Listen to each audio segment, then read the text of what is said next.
September 15, 1940. Official residence of the Prime Minister, Tokyo. In the center of the room, the smoke of the American cigarette hovered like an unnoticed irony. While the generals discussed expansion strategies, Admiral Isoroku Yamamoto remained silent. Until he was asked directly, "If Japan goes to war with the United States, what will be the result?" The response was immediate. "I will give 6 months of victories. After that, I don't guarantee anything." It wasn't pessimism. It was calculation. While his colleagues saw in the Japanese spirit an invincible force, Yamamoto saw the cold equation of defeat. He knew the enemy not by rumors or reports, but by direct experience. He had slept on American trains. He had walked among oil wells in Texas. He had clocked assembly lines in Detroit. He had been inside the machine they still believed they could fight with swords. This documentary reconstructs the trajectory of a man who studied, measured, and warned, and was ignored. It shows how the industrial logic of the United States dismantled the myth of Japanese invincibility, and it reveals, step by step, how the mathematics of modern warfare has silenced the blind faith of imperial generals. He was not against war. It was against illusion. But before we dive into the reports, the oil fields, and the steel factories, there's one statistic that defines the whole story. In the middle of the war, the United States produced a B-24 bomber every 63 minutes, while Japan took months to build a single large aircraft. It was like watching a rising tide swallow a leaky canoe. Yamamoto saw this before anyone else.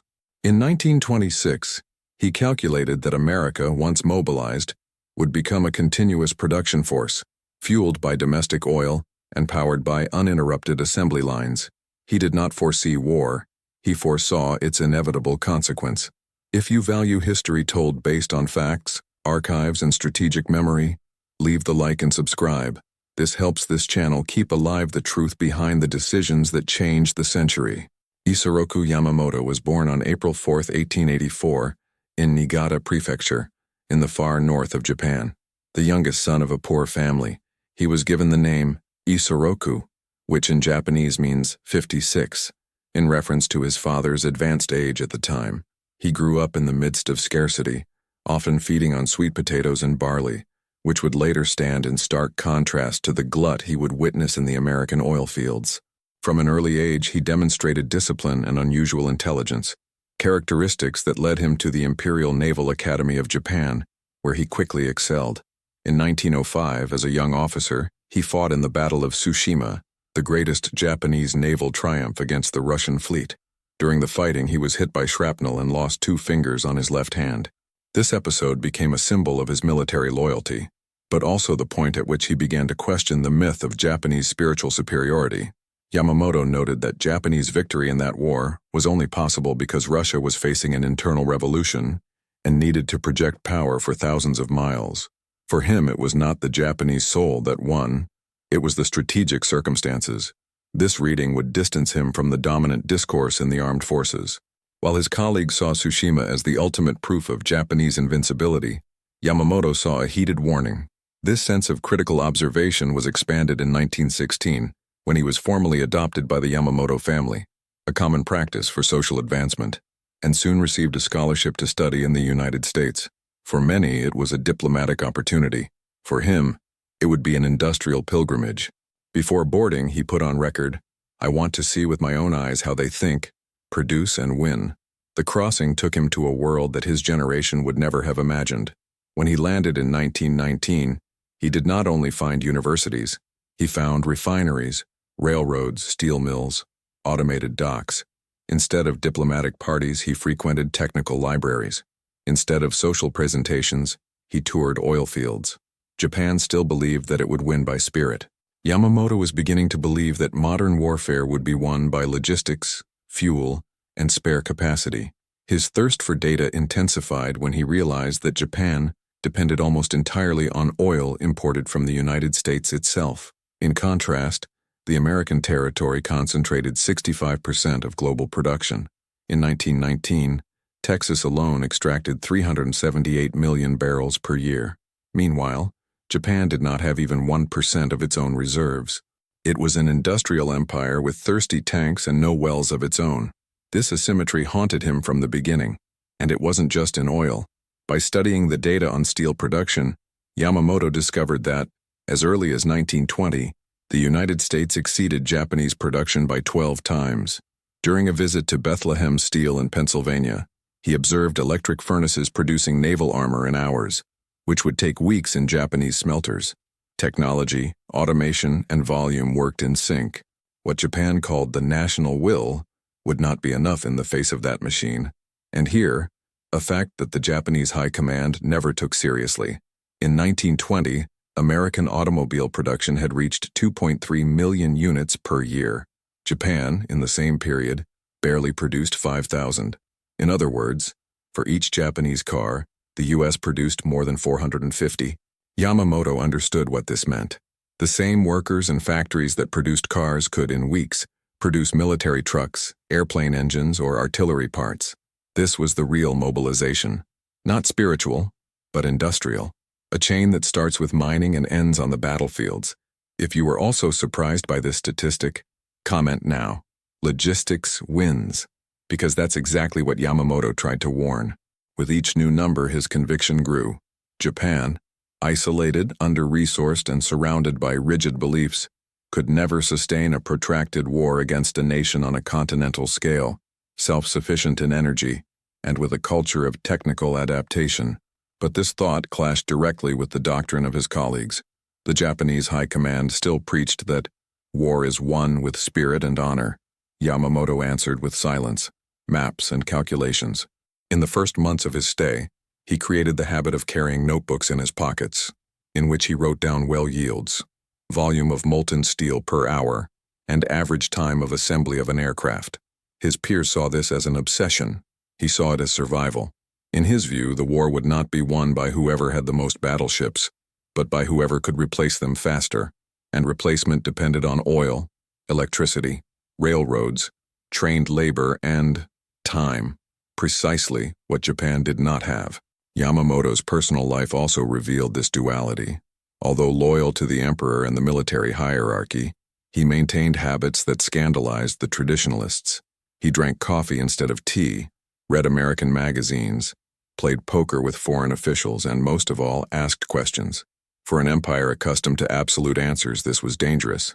But Yamamoto did not back down. He said that the only way to respect the enemy is to know him better than he knows himself. And that's exactly what he did. Years before any bombs were dropped, before a single shot was fired in the Pacific, Yamamoto was already familiar with the sound of American factories, the rhythm of cranes in ports, the smell of crude oil burning in open fields in Texas.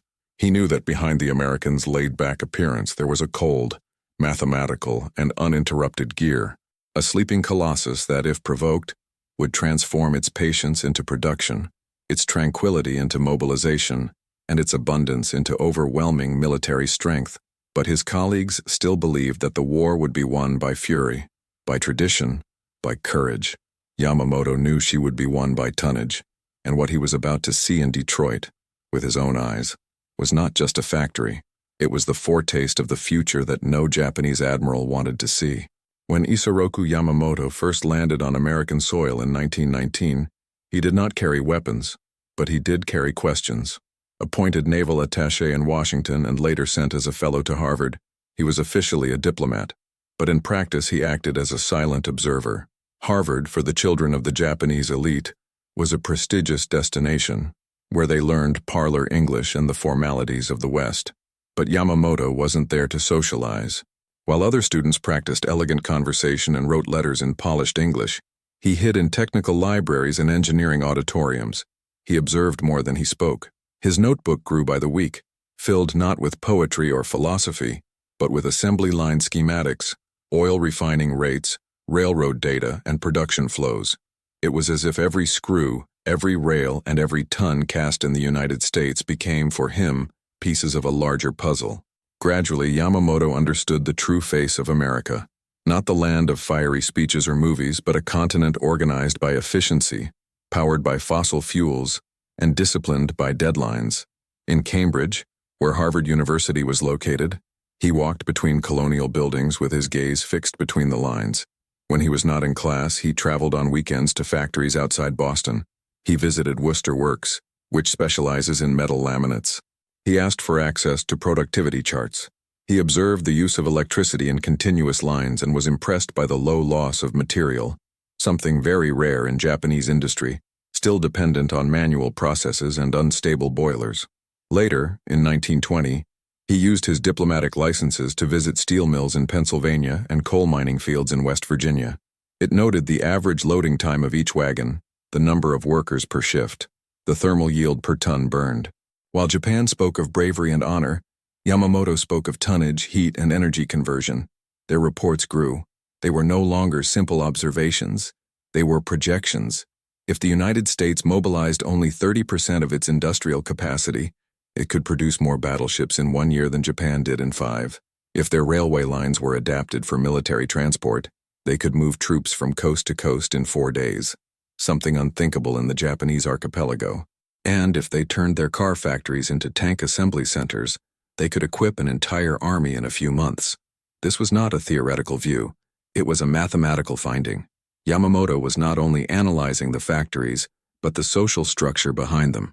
He observed unions that demanded safety for workers, but he also detected the discipline of the American worker in the face of the clock and repetition. He realized that the country worked in shifts, not in ceremonies, and that its economy could be rerouted like a belt, from civilian consumption to military production, with few gears changed. One fact especially marked him. In 1920, the USA already had more than 400,000 kilometers of active railroads. Japan, with its mountainous and limited geography, barely numbered 20,000. This fact, which for many was just a geographical curiosity, for Yamamoto was a sentence: whoever controls internal transport controls the protracted war. His correspondence with colleagues in the Japanese Ministry of the Navy, while diplomatic, carried veiled warnings. In one letter, he described the operation of a refinery in New Jersey that processed 100,000 barrels of oil a day, nearly equivalent to the annual military demand of the Imperial Japanese Navy. And he went further. He described how American infrastructure allowed this fuel to be channeled, stored, and redistributed over thousands of miles with minimal loss.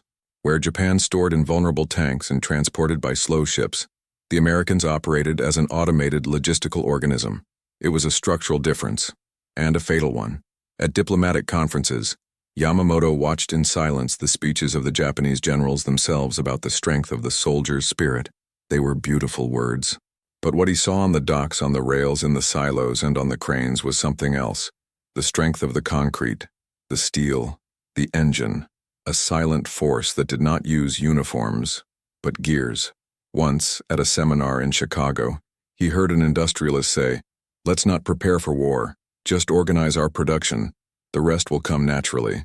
For Yamamoto, this phrase was more frightening than any military threat, because it was true.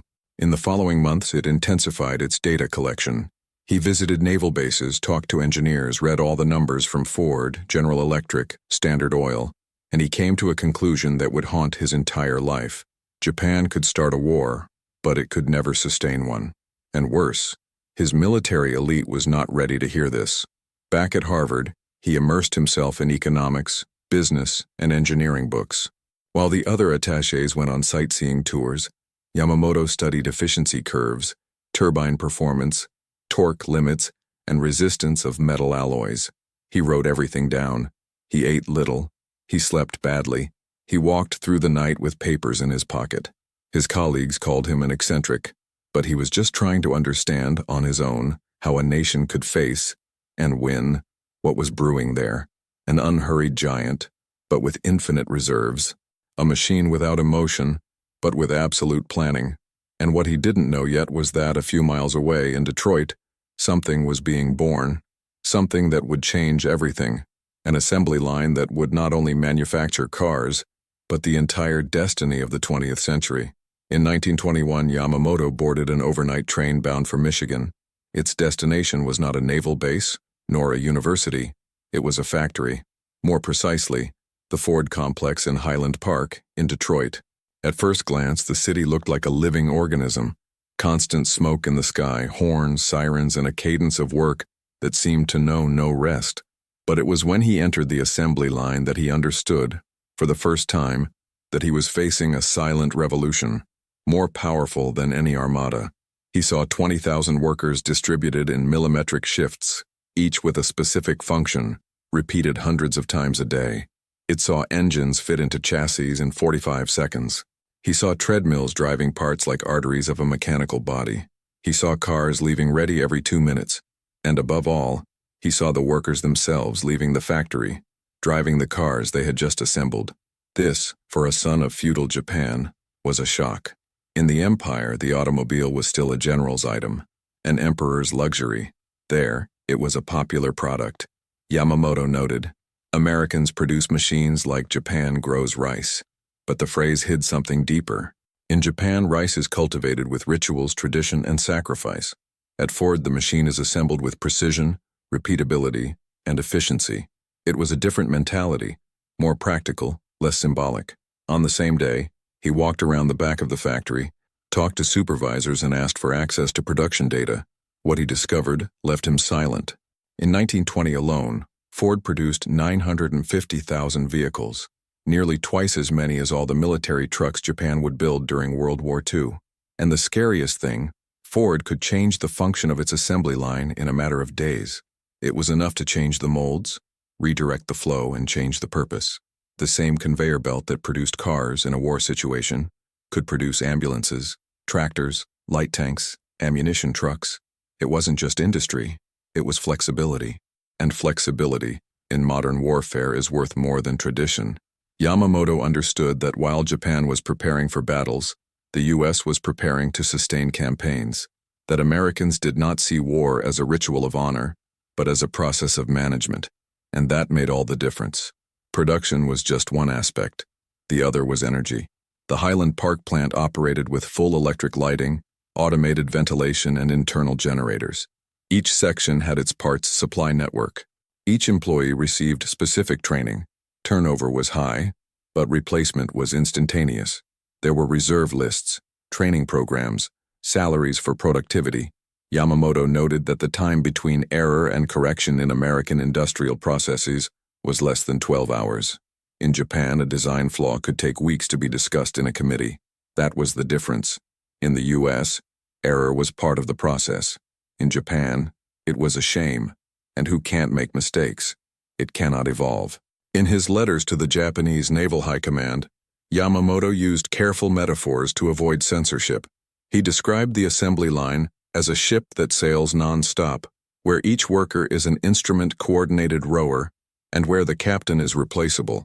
He warned that in a prolonged war, the winner would be not the one who had the best soldiers, but the one who had the best shifts. The warning was received with politeness and forgotten. The Japanese command still viewed the battlefield as an extension of the soul. Yamamoto saw it as an extension of the factory. He understood that when war came, the Americans would not improvise. They would just change gears. They would go from civilian to military production with the coldness of those who change parts of a machine. And worse, they knew that they could make mistakes in the beginning, lose battles, start over. They had time. They had margin. They had fuel. Japan does not. From that point on, Yamamoto began to think like an engineer.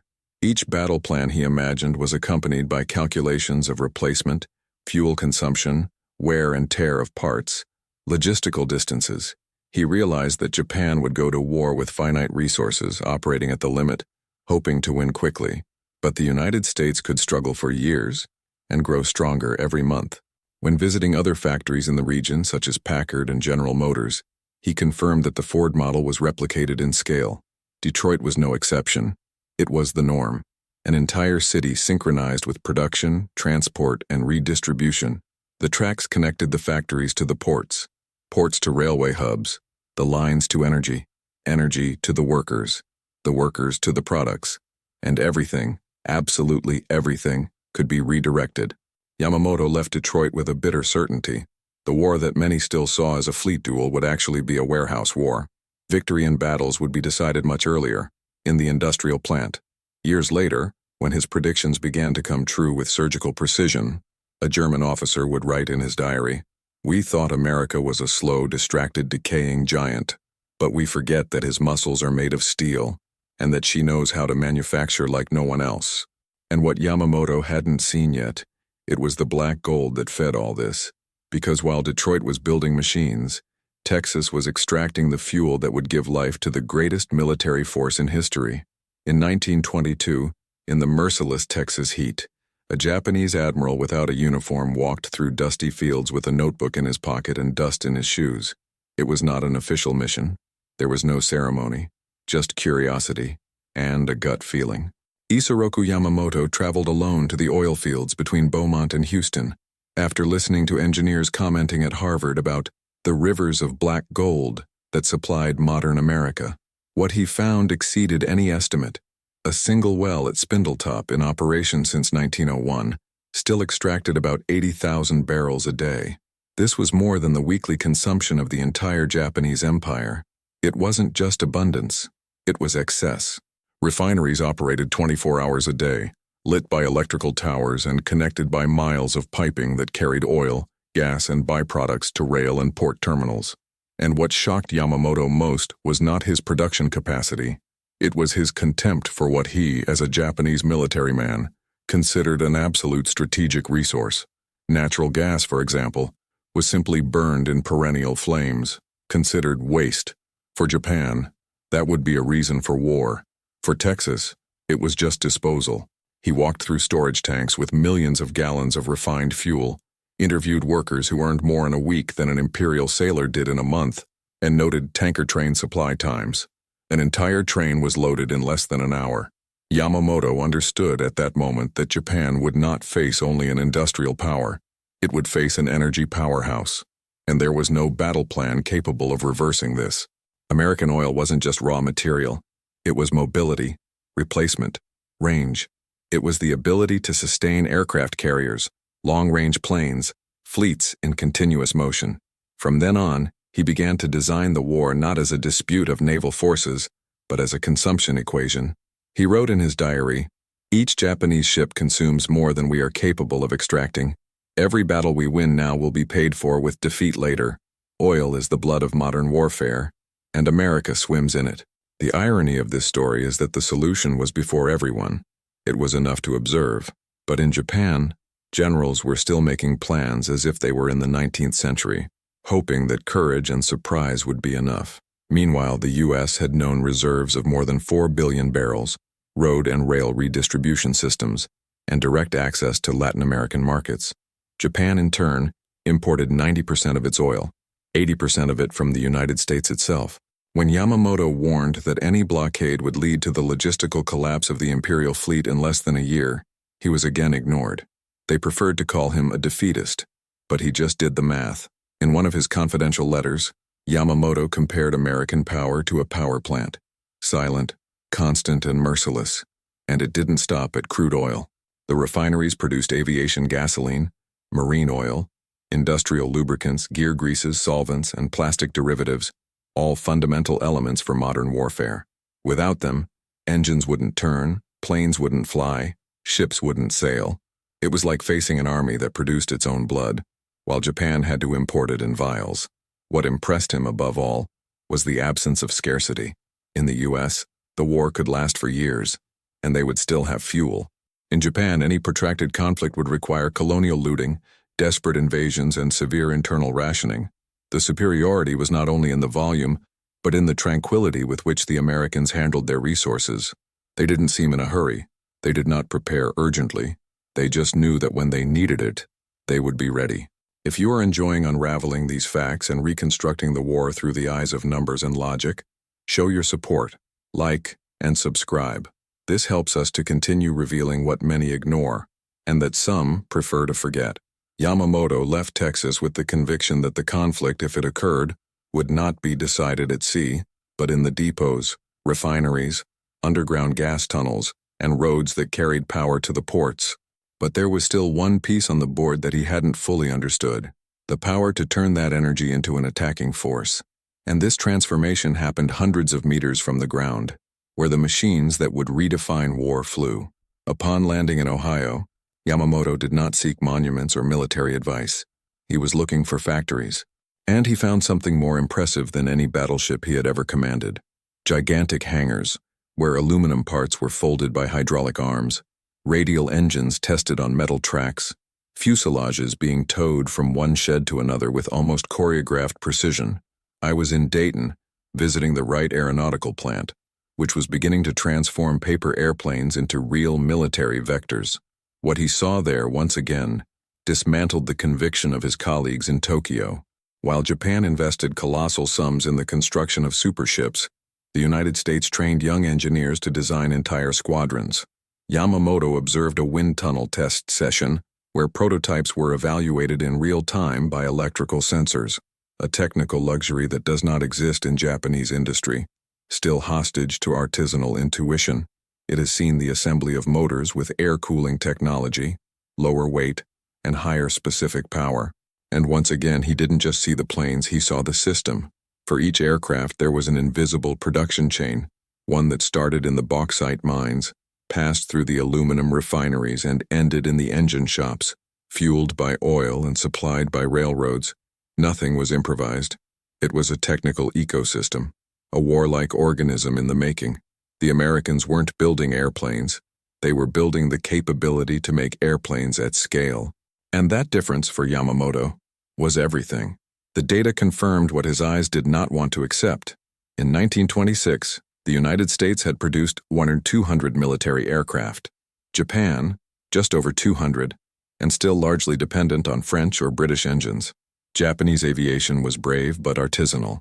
The American was voluminous, scientific, predictable. Yamamoto noted, "They think in 3 dimensions. We still think about naval depth." It wasn't just the technology, it was the mentality. The American engineers he spoke to were encouraged to fail. They tested, they made mistakes, they redesigned, they tested again. There were margins, there was budget, there was creative freedom. In Japan, mistakes were punished. Hierarchy stifled innovation. Decisions came from above. Projects were accepted for prestige, not for efficiency. And that was fatal. When he visited Curtiss-Wright, he saw V-12 engines being tested with experimental fuel, training aircraft being produced in line. And once again he saw the rhythm. A basic trainer could be assembled in less than 3 days. The Americans did not wait for the war to prepare. They prepared because they knew that war was a technical consequence. Yamamoto understood that when the conflict came, the skies would be the first theater of surprise.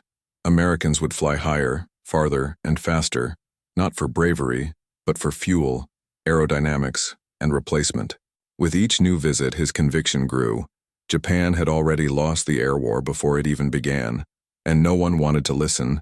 He wrote letters warning that naval superiority would not outlive shipborne aviation, that the super battleships would be floating targets if they had no air cover. But the Imperial Navy was enamored with its own silhouette. The Yamato was still just a project, but it already symbolized a doctrine of mass, of armor, of fire, a doctrine that ignored the speed, range, and flexibility of American bombers. And Yamamoto knew that on the battlefield, wrong doctrine doesn't last more than a radar cycle. Upon returning to Washington, he came across German officers on an observation mission. Cordial, confident, proud. They talked about armor, 88mm guns, saturation artillery doctrine. Yamamoto listened to them with respect and with sadness. They were also looking back. And what he had seen in the hangars of the American interior was the future, a future made of propellers, aluminum, and thousands of liters of refined fuel per day. Japan would not lose the war for lack of courage.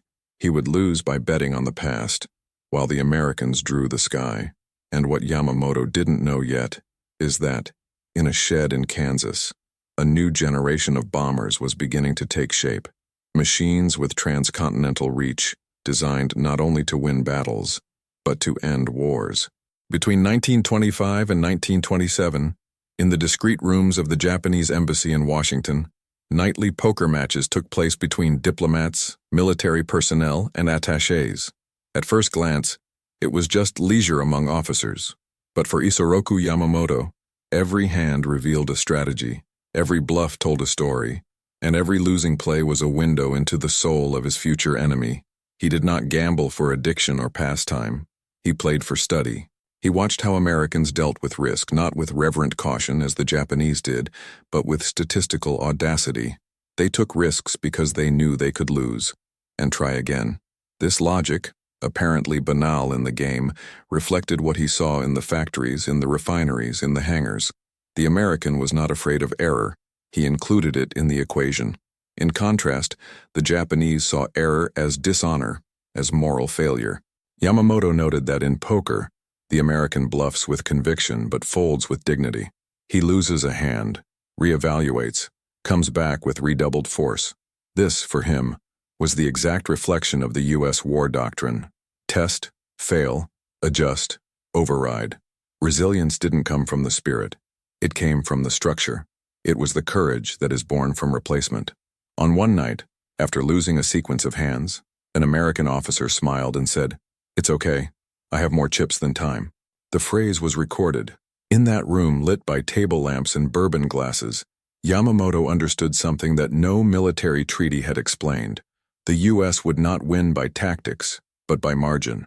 They had infinite tokens, in the form of steel, oil, planes, tanks, and soldiers. Japan does not. Japan would go into the war with everything, and there would be no way to repurchase the ticket. It was like playing chess with crystal pieces. Once broken, they don't return to the board. He later wrote, "The American plays to win but accepts losing along the way. The Japanese play not to make mistakes, and therefore has no way to react when they lose." And that went beyond the game. Yamamoto saw this pattern in political debates, in the way Americans fearlessly discussed among themselves, made public mistakes, remade projects, adapted strategies. It was a culture that accepted failure as part of the process. This, to a mind forged in the rigid code of Bushido, was both shocking and admirable. Modern warfare, he perceived, would be a game of margin, replacement, and adaptation, not frozen honor. Over the course of 2 years, he gathered notes not only on ships and aircraft, but on behavior profiles. He realized that Americans were less disciplined in appearance, but more effective in result, who improvised, but delivered, who did not have reverential hierarchies but had a defined function and agility of decision. This created a paradox. They seemed disorganized, but they produced like machines. They seemed dispersed, but concentrated power in a brutal way when attacked. In his confidential letters, Yamamoto said that the most dangerous mistake Japan could make would be to mistake this behavior for weakness. That easy laughter, overconfidence, and apparent carelessness were not a sign of unpreparedness but of structural security. They could make mistakes because they could correct it. They could lose because they knew how to redo it. This, deep down, was more fearsome than any perfect battle plan. A nation capable of absorbing blows and returning double. A machine that learns by being beaten. When he returned to Japan, he took more than maps and reports. He took with him the psychological portrait of an enemy that no one seemed to understand. An enemy that, in his words, only wakes up when it bleeds, and when it wakes up, it doesn't stop until it crushes. The Japanese command, for its part, still believed that they would win by purity of purpose, that samurai determination would overcome industrial coldness. But Yamamoto already knew. American courage did not come from the soul. It came from the reserves. And what he would still discover, upon resuming his post in the Imperial Navy, is that not even the best naval strategy would survive when the enemy could replace 1,000 planes a week. In 1928, after nearly a decade of absorbing every cog in American industrial power, Isoroku Yamamoto returned to Japan carrying more than baggage. He brought a meticulously compiled 200-page document with tables, graphs, projections, and observations of everything he had witnessed. It wasn't an opinion, it was an equation, and the conclusion was straightforward.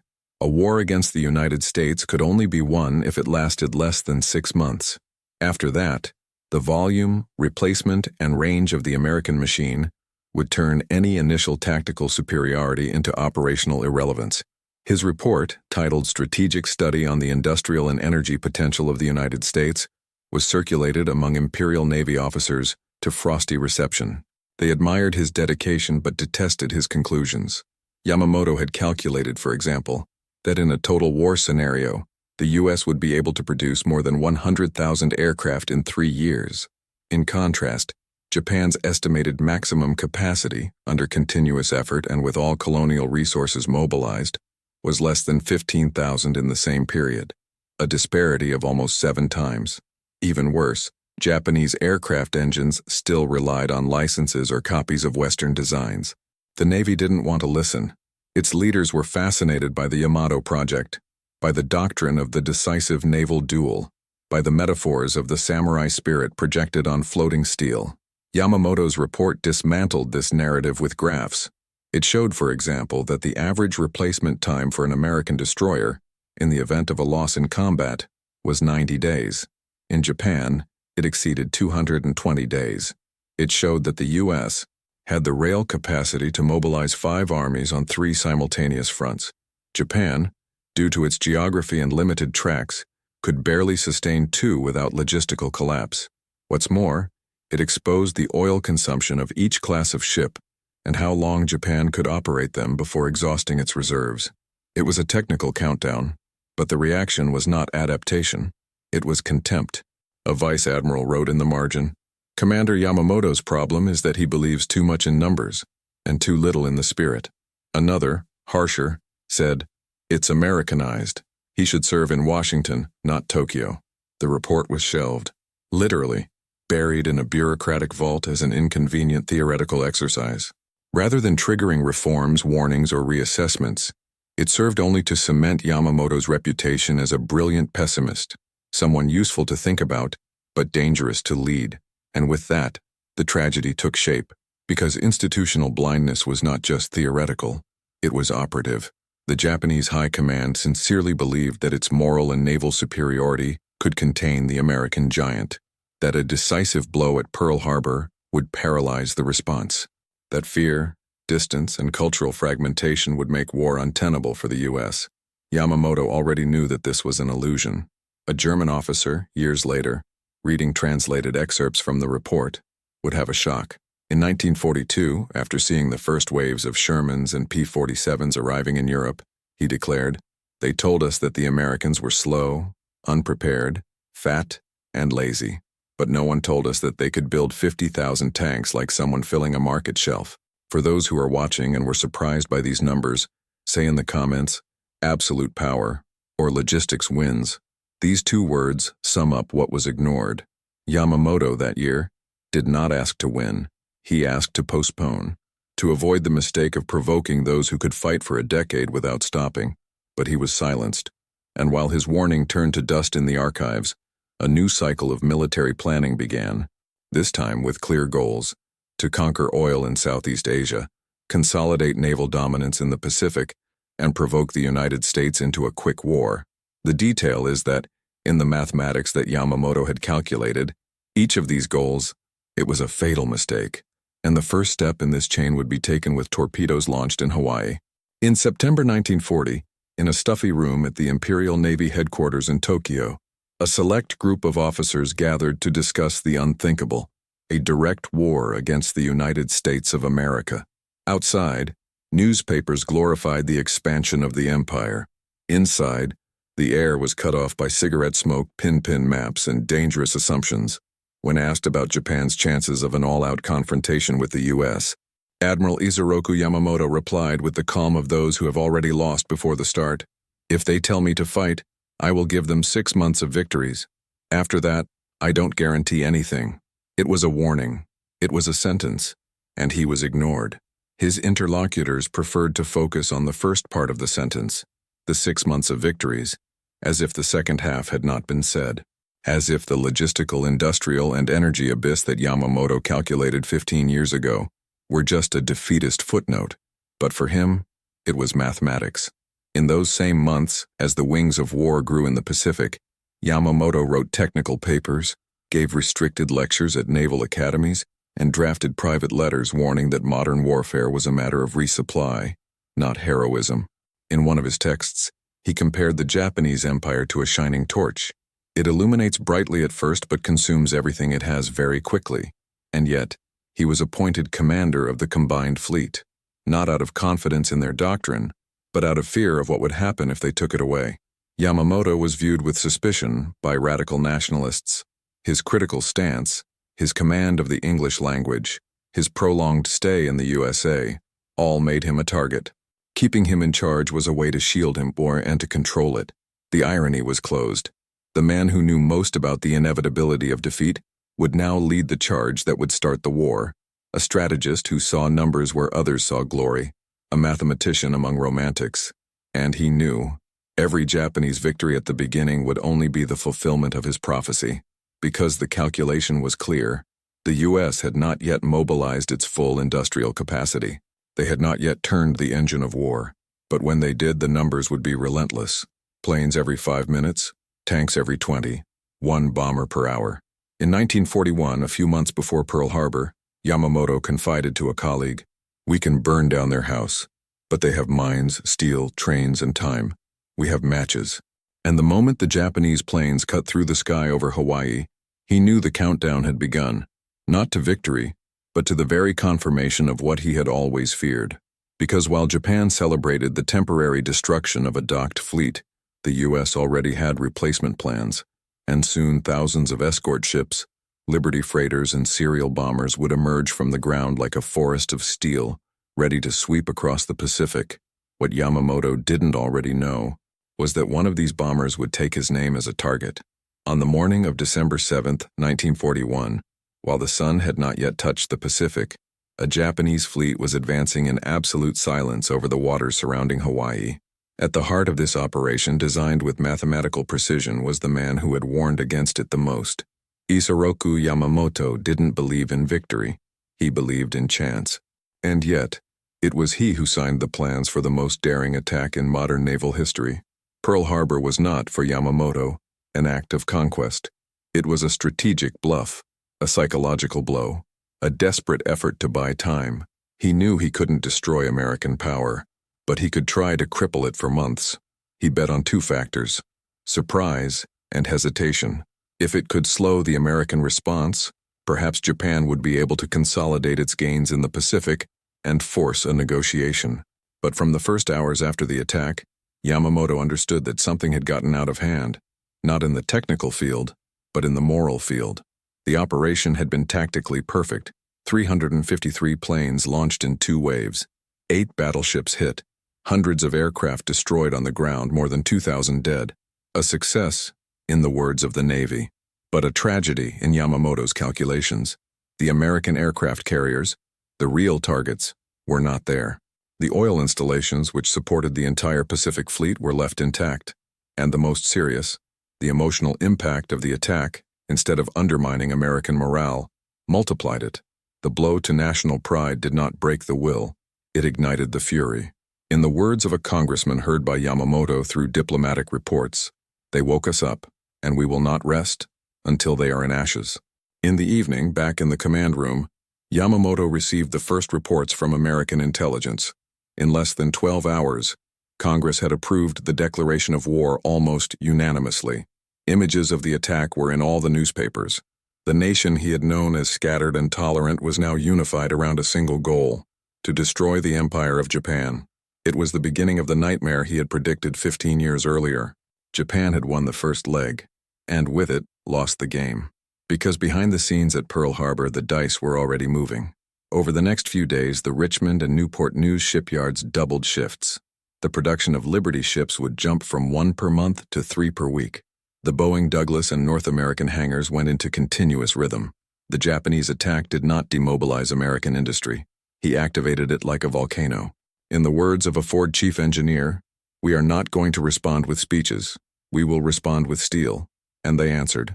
In 1942, just 1 year after Pearl Harbor, the U.S. produced more ships than Japan possessed in its entire fleet. Within 2 years, they would have more bombers in operation than all the planes the Axis had manufactured up to that point. The irony was brutal. The surprise attack that was supposed to stem the tide released the tsunami, and Yamamoto knew. He knew that every Japanese victory in the first 6 months was only the fulfillment of prophecy. Midway would come, Guadalcanal would come, and with them, the crushing weight of American production. The machine he had described in ignored reports was now moving, and it wouldn't stop. The blow at Pearl Harbor was like cutting the cord of a ticking time bomb. She was already armed, and now he was counting down the seconds to explode. Japan at that moment was not ahead. It was in the center of the target. What Yamamoto didn't already know was that on the plains of Illinois, tanks were being produced by trained farmers, that in Detroit, automobiles became jeeps and engines, that in Burbank, newly graduated engineers designed bombers to cross entire oceans without refueling, and that in a few months, one of these bombers would go in search of a single man. Between December 1941 and June 1942, Japan seemed invincible. In just 6 months, it conquered territories that for centuries had resisted regional and European powers. The Philippines fell. Singapore, the British stronghold in Southeast Asia, surrendered in a historic humiliation. The Dutch East Indies were taken within weeks. The flag of the rising sun flew over archipelagos, jungles, and strategic ports. Japanese radio broadcasts, crowds celebrated in the streets of Tokyo, Hiroshima, Osaka. The newspapers spoke of the new axis of the world and Asian invincibility. The emperor remained silent, but the people shouted for him. Meanwhile, in his cabin on the flagship Yamato, Admiral Yamamoto kept his eyes fixed on another kind of map. In it, there were no national colors or patriotic slogans. There were production scales, resupply routes, rail capacity, and estimates of aluminum and steel production. In the corner of the table, a timeline, and above it a red circle highlighted the month of June 1942. It was not the deadline for the next offensive. It was the end of the deadline that he himself had announced 2 years earlier, 6 months of victories. After that, everything would be different, because Yamamoto knew that while Japan was expanding its domains, the United States was consolidating its gears. He saw intelligence reports pointing to new bases being built in the Pacific. He knew that the American government had called up 10 million men for the war effort, that automobile factories were being converted to produce fighter jets, that new shipyards were operating 24 hours a day in regions such as California, Oregon, and Texas. In Buffalo, New York, aluminum smelters received entire convoys of ore mined in Canada. In Detroit, Ford applied the same pace of assembly as the Model T to manufacture B-24 bombers. Each day, Yamamoto's clock marked not only the Japanese advance, but the approach of an inevitable answer. Japanese ports were congested. The Imperial Navy, now stretched over thousands of miles, was beginning to face maintenance difficulties. Supplying oil, even with control of reserves in the East Indies, required long, slow, and vulnerable convoys. Yamamoto knew that modern warfare was not just about courage. It was made of logistics. In February, Japan celebrated almost total control of Southeast Asia.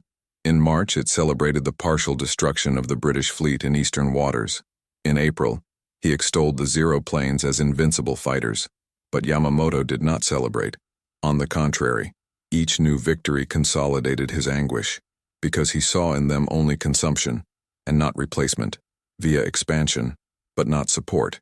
And while his colleagues drank sake and victory ringtones, he studied intercepted American cables, showing an economy that already surpassed the mark of 60,000 planes ordered, 35,000 tanks, and 8 million tons of merchant ships under construction. A production that no country in the world, neither Japan nor Germany, would be able to match. In April, the Doolittle raid hits Tokyo, a symbolic attack with minimal damage. But for Yamamoto, it was an omen. Long-range planes, launched from aircraft carriers crossing the Pacific and reaching the heart of Japan. It wasn't the damage that mattered. It was the demonstration. They were coming. The Americans were testing range, boldness, and response. And the Japanese response was shock. The skies, hitherto safe, were now vulnerable. Naval bases began to be redesigned in a hurry. Alarms were installed. But Yamamoto knew that there was no way to protect such a vast empire without fuel, without steel, and without time. And time, at that very moment, began to run out. By the time May arrived, the first wave of new B-17 bombers was already flying over the Pacific Islands. New battleships built in record time were leaving the shipyards on the East Coast. American convoys crossed the Atlantic in increasing safety, and the Japanese began to stagnate. Territorial advancement did not translate into strategic security. On the contrary, each island conquered required troops, transport, communication, and fuel. It was one machine pulling another without a chain. And Yamamoto saw this with the coldness of a mathematician. His diary, kept secret, recorded in a single sentence the exact turning point. We are reaping victories, but without the means to transport them. Japan was experiencing its peak, and at that same peak, it sealed its decadence. Because from June, as he predicted, the war would change direction, and the next confrontation would not be for islands. It would be by air, by fuel, and by mass production. And the place where this would happen, it was already being mapped. Midway, a small remote island lost in the Pacific, but that would become the altar where Japanese power would offer its first sacrifice to the American machine. On June 4, 1942, at 4:30 a.m., the first waves of Japanese planes took off toward a lost atoll in the Pacific called Midway. The mission was clear: to lure and destroy the American aircraft carriers before the industrial power of the United States became irreversible. It was Admiral Yamamoto's last bold move. He knew that the months leading up to Midway had been a tactical gift and strategic poison. If the American aircraft carriers escaped again, there would be no more chances. The operation was complex, designed with layers of deception and brute force, but there was a fatal mistake: underestimating the American electronic brain. U.S. Navy intelligence, led by the Hypo Encryption Station, had already deciphered the Japanese naval code, JN-25. They knew that the AF mentioned in the secret cables was Midway. They knew the routes, the dates, the times. They even knew the composition of the fleets. The Japanese attack fell on a prepared base. The first wave caused minimal damage. The second never came. What came next was the collapse of the Japanese naval elite in less than 24 hours. At about 10:26 a.m., American bombers dived over the aircraft carrier Akagi. A few minutes later, Kaga and Soryu were on fire. In the afternoon, Hiryu would try to resist but would also be sunk. 4 of the 6 aircraft carriers that had conducted the attack on Pearl Harbor disappeared in a single day. Along with them, hundreds of trained pilots, technicians, veteran officers, and planes that could not be replaced. It was the elite of Japanese naval aviation, destroyed in the open sea, while Japan was still celebrating victories in newspapers. When the reports reached Yamamoto's command room, he didn't scream. He did not curse chance. He just nodded silently. The scene was recorded by an assistant. He closed his eyes for a few seconds, and then he said, "From now on we will be surpassed every day, and we're going to lose everything we've built." It was the final confirmation of his prophecy. 6 months. Exactly 6 months since Pearl Harbor. From then on, Japan would not advance further. It would only resist, and with increasing losses. Midway wasn't just a defeat. It was the turning point. A battle in which intelligence, code, and production supplanted training, courage, and surprise. American industry now accelerated like a gear without brakes. In 1942 alone, as Japan struggled to replace 4 aircraft carriers, the U.S. built 7 new ones, with another 13 on order. The proportion was irrefutable, and it's worth pausing to note this. By the end of that year, the United States had produced 47,000 military aircraft, nearly 10 times as many as Japan in the same period. If this statistic surprised you, leave it in the comments. Shocking data or logistics wins, because that's what sets the course of the war from here. For Yamamoto, Midway was more than the loss of ships. It was a waste of time. The time he knew he didn't have.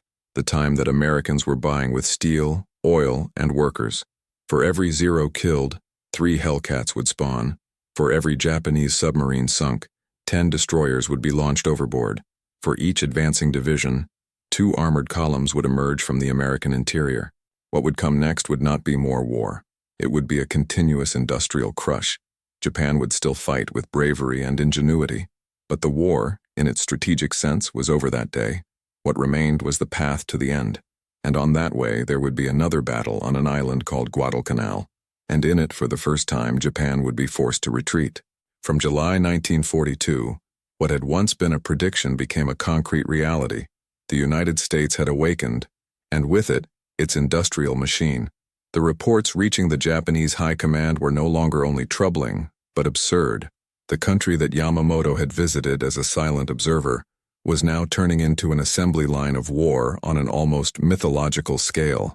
An industrial plant extended from coast to coast. Every 24 hours, a new Liberty merchant ship left the shipyards of Richmond, Portland, or Baltimore. Every 5 minutes, a new plane took shape in the hangars of Ohio, Washington, or California. Each month, a new aircraft carrier was commissioned, with trained crew, engines to spare, and fuel at will. Willow Run, the factory built in just 9 months in the fields of Michigan, had become the symbol of this transformation. Designed by Ford, adapted for war, it produced B-24 bombers as if they were automobiles. With precision, speed, and without romanticism, a 4-engined B-24, more than 17 meters long and 17 tons, left the assembly line every hour. in uninterrupted shifts with civilian workers, many of them women, working in turns. Meanwhile, on the other side of the Pacific, Japan was trying to survive. Supply lines were increasingly fragile. The shipyards at Kure, Sasebo, and Yokosuka were operating below capacity. Scarce steel, rationed copper, rubber underlock, and the most dramatic, oil. From the second half of 1942, American submarines began to patrol aggressively the routes that connected Indonesia to Japan. Oil convoys have become preferred targets. Within a few months, 30% of the oil transported was lost. In 1 year, more than half. The consequences were visible. Ships remained in ports due to lack of fuel. Aircraft were spared missions due to kerosene shortages. Training was reduced. Naval exercises canceled. The Imperial Navy, which had surprised the world at Pearl Harbor, was beginning to suffer technical paralysis. What Yamamoto feared was no longer a possibility. It was a daily fact. And he read this in the reports, in dry spreadsheets, in heat maps, in tables that showed the slow and steady degradation of Japanese operational capacity. Worse than a military defeat was the feeling of logistical asphyxiation. Japan was still fighting, but each move cost more than it could afford, and the opponent, on the contrary, seemed lighter and lighter, faster, more present. It wasn't just the amount of American production, it was continuity. The American war factory did not take breaks. Powered by coal, electricity, inland oil, and railroads, it functioned as a self-sufficient organism. By 1943, the U.S. had delivered 86,000 fighter planes, 56,000 tanks, and nearly 200,000 artillery pieces. Germany and Japan together, combined, did not reach 40% of that. The scales of war did not tilt, it plummeted, and Yamamoto saw all this with the coldness of someone who knew the root of the collapse. Those factories that now supplied the Allies had been observed by him, pencil and notebook in hand, 15 years earlier. He knew what they were capable of, and now, they were doing it. In a private letter to a colleague, he confided, "They fabricate in a week what took us months to plan. War is no longer about courage, it's about cadence." And while Japan invested resources to maintain honor, the United States produced to win. The difference was fatal, because the American logic was implacable. If one plane crashes, 3 more take off. If one ship sinks, another is baptized.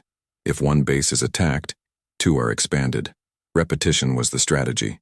And this repetition began to echo in the Pacific with increasing force. The sound of bomber propellers, the roar of tank engines, the impact of Liberty ships arriving at every Allied port. A tide, not of soldiers, but of supplies. And in this war, the winner would be the one who fed the machine best. In Japan, railway stations began to register delays in military transports. There was a lack of locomotives. There was a lack of coal. Parts were missing. And the most serious, there was a lack of time, because time was now measured in tons per month. And the U.S. produced more than 8 million tons of weaponry and vehicles each year, a figure that had never been reached by any civilization at any time. If you are impressed by this scale, write in the comments, absolute power, because that's exactly what defines the new battlefield, the ability to sustain, replenish, and expand, even in all-out war. And the next target of this machine was already defined, Guadalcanal, a small but strategic island, a point where men and machines would collide, and where, for the first time, Japan would be forced to retreat not only militarily, but morally. By the end of 1942, the war in the Pacific was no longer a conflict over territories and became a clash between worldviews. On the one hand, Japan sought the decisive battle, an inheritance of a doctrine that believed in epic confrontations, led by battleships, where honor and strategy would define the destiny of a nation. On the other, the United States was already fighting another war, a war of controlled statistical attrition of uninterrupted production. While the Japanese command still dreamed of a naval duel like Tsushima, the Americans moved their pieces coolly. Logistical attrition, supply cuts, air dominance, and constant occupation. Yamamoto, once again, realized what his colleagues did not see. For him, modern warfare would not be decided by drawn swords and a last gesture of glory. It would be won by gears, spreadsheets, and acceptable margins of error. In a letter that never reached the Japanese public, he wrote, "Americans play poker with cards marked by steel. They know how to lose because they know how to replace." He saw it in the air battles. Every Japanese pilot shot down was an irreparable loss. Each plane destroyed a logistical setback. The Americans, on the other hand, had replacement systems, accelerated training, replacement squads, and the most devastating, they were not afraid to make mistakes.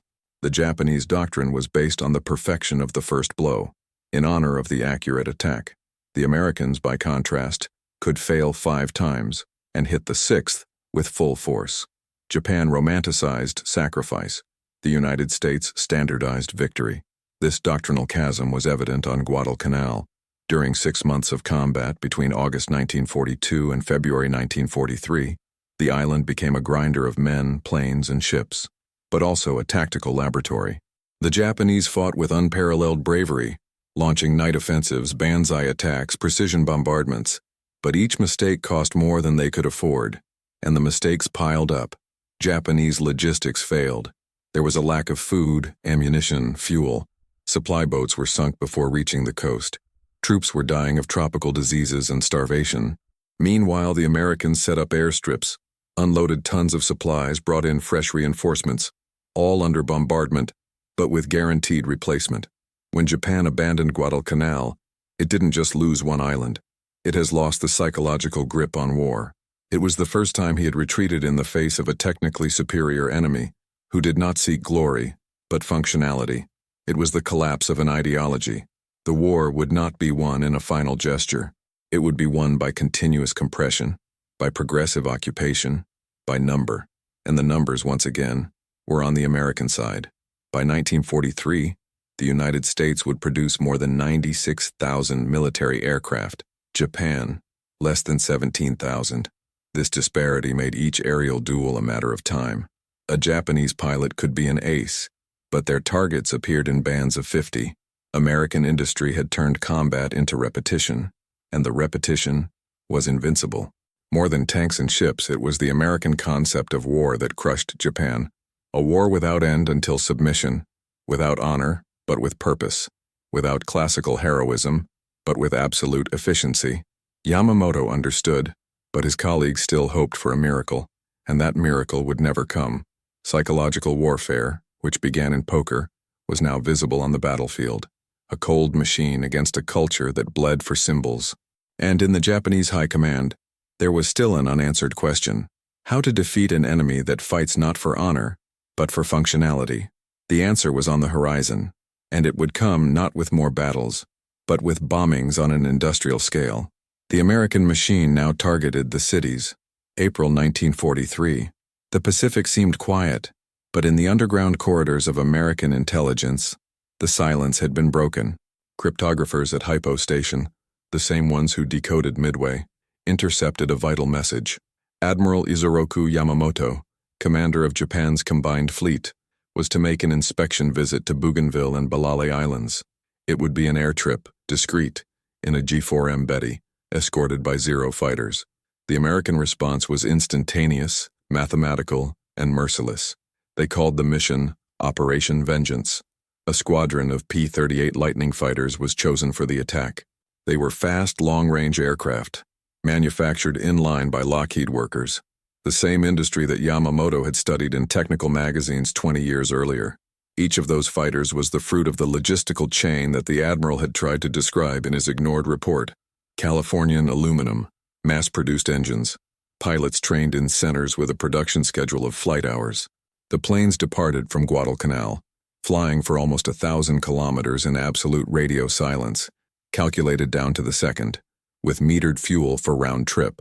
The plan: intercept Yamamoto at 9:45 a.m., the exact minute of his approach.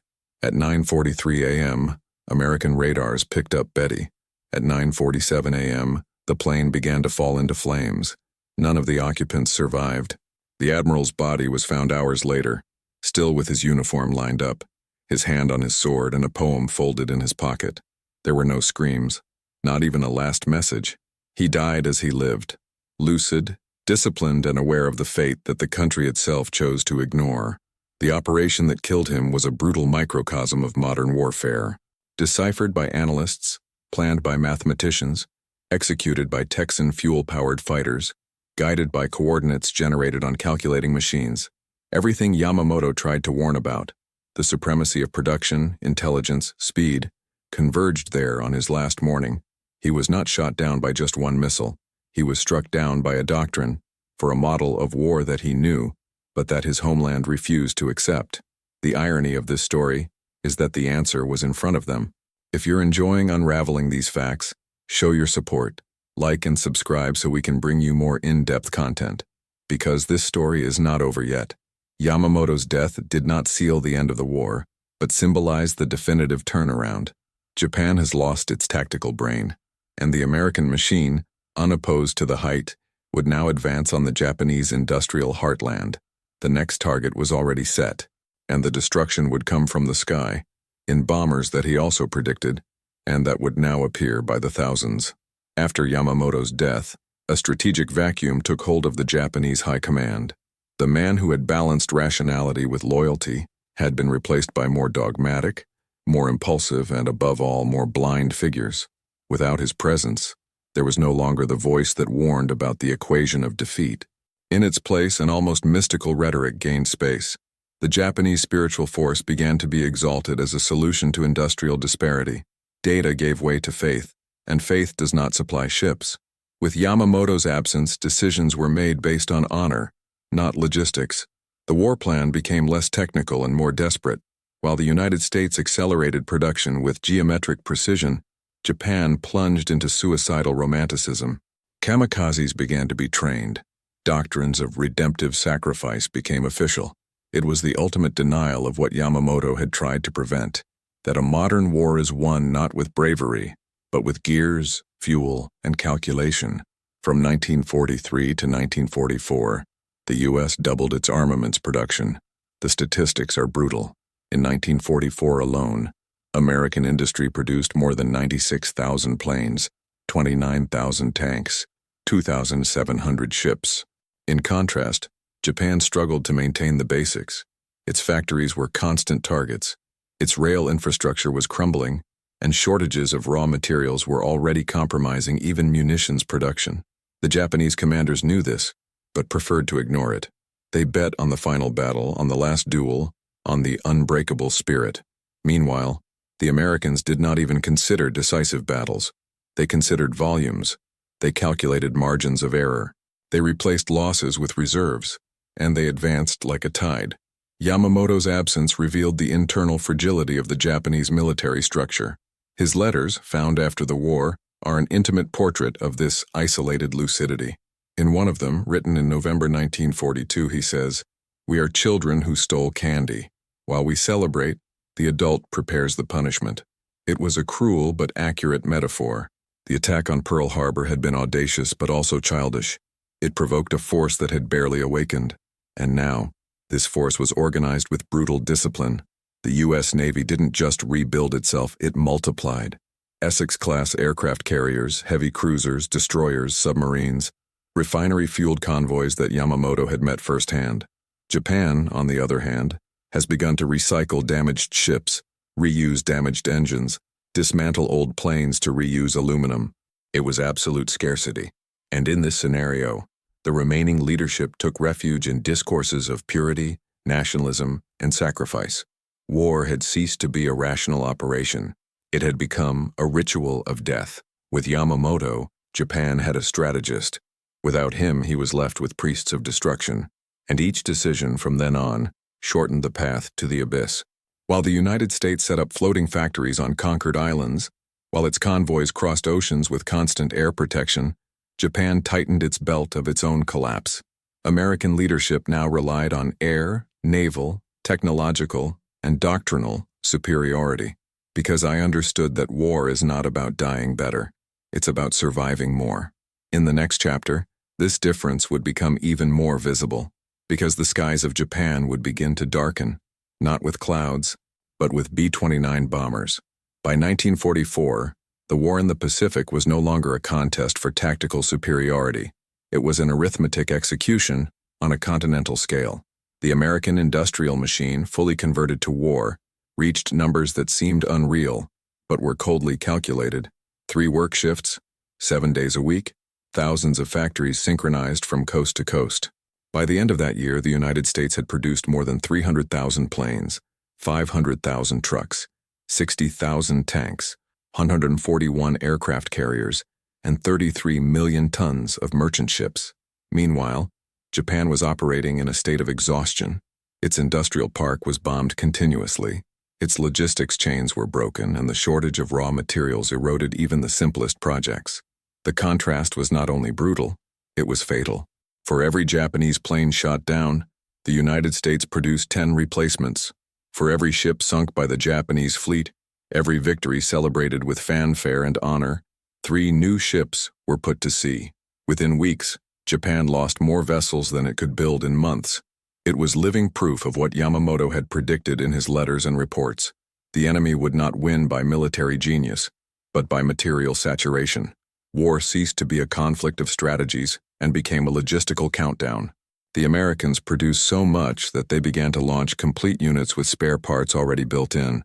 Essex-class aircraft carriers were delivered with spare aircraft in the lower hangar, ready to replace losses without having to return to base. Sherman tanks arrived at the front line with interchangeable parts, allowing for field maintenance with few tools. And more than that, American soldiers ate corned beef, drank hot coffee, received newspapers and letters regularly, even thousands of miles from home. Meanwhile, in Japan, soldiers recycled ammunition, planes received adulterated fuel, surviving pilots returned without spare parts. There was no margin for error. Japanese industry could no longer sustain even the basic survival of the garrisons. In 1944, half of kamikaze pilots flew with less than 10 hours of flight time, not for lack of training, for lack of fuel to train. Zero fighters, once symbols of agility, now flew like relics, facing heavy American bombers and escorted by long-range fighters. On the ground, the improvised tracks sank with the rains. Tools were scarce and morale silently began to crumble. The war was already lost in the factories. The battlefield was only the visible repetition of an irreversible logistical defeat. In 1945, the United States would launch Operation Iceberg with 300 ships, more than 500,000 troops, and continuous air support. Japan, in the same year, would try to turn the tide with mysticism and last gestures, but there was nothing else to reverse the equation. Yamamoto, even dead, was right. The war would be decided not by courage, but by the ability to continue fighting after each loss. And in this respect, the Americans had won before they even started firing. The Japanese collapse would not begin in the trenches. It would begin in the idle factories, in the empty silos, in the dark hangars. The war they started to dominate the Pacific would end with them begging for electric power. And in the next chapter, this war would no longer be against ships and tanks. It would be against time, because the skies over Tokyo would begin to be crisscrossed by planes that flew higher, farther, and carried a new era inside the hold. At the end of the war, the ruins of Tokyo, Hiroshima, and Nagasaki were not only testimony to America's destructive power, they were the ultimate confirmation of the ignored prophecy. Yamamoto had said, almost 2 decades earlier, that Japan could win by 6 months. After that, he would face an enemy that thought, produced, and resisted on a scale that was impossible to match. His most forgotten phrase is also the most accurate. In modern warfare, mathematics is destiny. It is not a metaphor. It's an equation. Oil, more steel, more engines, more reactors, more workers, more railroads, more electricity, multiplied by time. Courage, as admirable as it is, does not change this account. Yamamoto tried to warn his superiors not to avoid war, but to shape a strategy compatible with reality. What he saw in the United States, the assembly lines, the oil wells, the trains full of ammunition, were not just landscapes. They were signs, and he read them all. While Japan built doctrines based on sacrifice, the Americans built hangars based on calculation. While Tokyo preached moral purity, Detroit installed new bearings. While Japanese generals spoke of imperial destiny, American engineers solved production bottlenecks. The war, in its essence, was a contest between faith and physics does not negotiate with symbols. The decisions made by Yamamoto, and ignored by his peers, were desperate attempts to align honor with reason. He never wanted to destroy the USA. He wanted to prevent Japan from destroying itself by trying to defeat the impossible. When he was killed by American planes, powered by Texas oil and guided by cryptographic intelligence. The historical irony was complete. The entire structure he tried to warn now eliminated him with industrial precision. Their commanders, however, did not learn. Until the last month of the war, official speeches extolled the Japanese soul as superior to the American machine. But that soul no longer had fuel, no steel, no ammunition. He had only bravery, and bravery does not replace parts. The letters left by Yamamoto, many only revealed after the surrender, show a man tormented by lucidity. He did not doubt the Japanese spirit. He doubted his leadership. "We are a civilization of warriors in a time of engineers," he wrote. And with that, he anticipated not only Japan's defeat but the beginning of a new era, an era where moral strength still matters, but it needs to be allied to production, logistics, science. Yamamoto's tragedy was not being defeated in combat. It was being right too soon, and being ignored too late. In the next and final chapter, we will see how the post-war world came to see this man not as a traitor or defeatist, but as the only Japanese who truly understood what was coming. A strategist who lost the war, but he won in history. When the Japanese Empire finally surrendered in September 1945, it wasn't just for Hiroshima or Nagasaki. It was for something less visible and more ruthless.